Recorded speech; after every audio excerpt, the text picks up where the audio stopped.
early morning, and West London is preparing for a new day. But for some, it's the end of their shift and they're preparing to hand over to colleagues.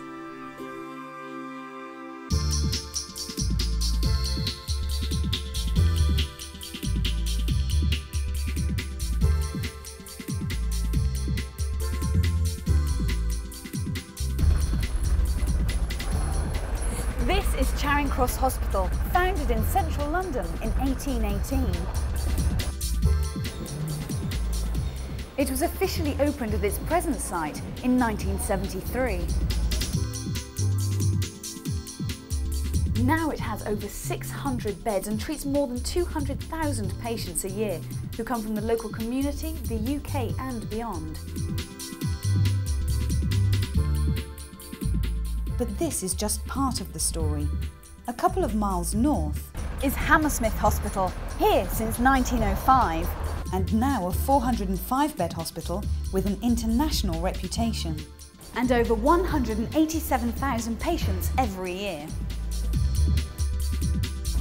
Since 2000, Hammersmith has also shared its site with the new Queen Charlotte's and Chelsea Hospital. Founded in 1739, it's one of the world's oldest hospitals for women and babies.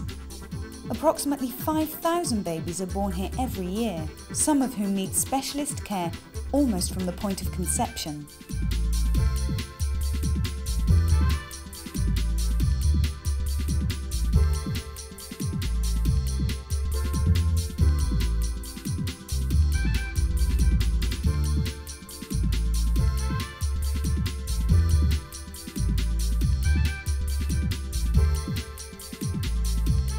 The Trust is one of the largest in the country, treating more than 394,000 patients every year in over 64 different medical specialities. Many have national and international reputations, such as IVF, fetal care, neurosurgery, leukemia, renal transplantation, imaging and neonatal intensive care. And the work of some stretches well beyond our own hospitals, like renal dialysis, cancer and pathology. So Kim, what do you do at the Trust? I'm a peritoneal dialysis sister. I've been working at Hammersmith Hospital for 4 years. I work with a team of nurses who help patients do their own dialysis at home, giving them the independence they need to look after themselves, occasionally visiting them when they need help. Steve, what's special about this intensive care unit? It's new, it's bright, airy, fantastic views, great staff to work with. A lot of neurosurgery goes on here, vascular surgery. It's interesting, it's fast moving, and it's just quite a happy, cheery place to work. And what department are we in here? This is Hematology, where we analyse thousands of different tests from inpatients, GPs and outpatients daily. Hematology is part of pathology, which incorporates clinical chemistry, immunology, hematology, microbiology and histopathology, where 400 to 600 different tests are analysed routinely. It's lunchtime. Thousands of meals a day are served here to patients, staff and visitors.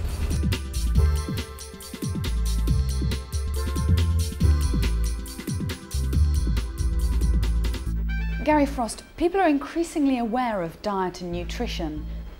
The Department of Nutrition and Dietetics at the Trust currently employs around about 35 people, and is possibly the most forward-thinking department in the country. It's trying to encourage people to change lifestyle and eating habits to something that will be of benefit to their medical condition. The dietitians currently work in very diverse areas, from cancer to diabetes. Angela, there's a particular bandaging system that you're famous for here at Charing Cross. The Charing Cross 4-layer bandaging system is a system of 4 bandages that originated here at Charing Cross. It was part of a research project which started in 1988, and it comprises of 4 bandages which are put on for patients with venous ulceration. And it's been so successful in the treatment of venous ulcers, it's now used throughout England in the National Health Service, and it's even used as far as Australia and New Zealand. There are more than 5,000 staff in total. In such a big organisation, communication is extremely important. Fiona, tell me about the cyber cafes. We've put cyber cafes throughout the Trust to give patients, visitors and staff 24 hours free access to the internet, to make their stay in hospital and their working day better. They can email, they can bank, they can do whatever they like in them. But it's not just size that makes the Trust unique. It's also famous for its medical research, which attracts more funding, both public and private, than any other trust in the UK. Dr. Gale, how important is research to the Trust? When you consider that about 20% of the activity that goes on here is either research or very closely related to research, it is indeed very important to us. And there are many opportunities for those who are interested in research to become involved, to join in with projects and to learn about research. As a teaching trust closely linked to the Imperial College School of Medicine, undergraduate and postgraduate medical training are offered. Indeed, most of the world's medical academics will have spent time here, while some individuals, like Lord Winston, have become household names. The training is for everyone. These students have been attending a supervisory skills course. Mitu, tell me about the training you're doing.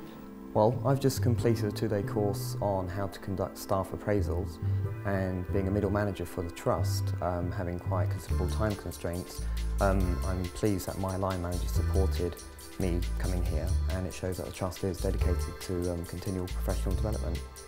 Of course, the Trust isn't just about doctors and nurses. Patient diagnosis and care requires radiographers, pharmacists, dietitians and staff to work in therapy, health records, administration, secretarial roles, estates and maintenance, to mention just a few.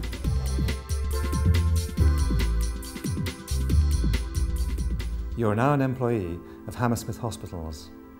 We want you to be part of a team that contributes to the highest quality of care and enables us to become the best research hospitals in the country. Welcome.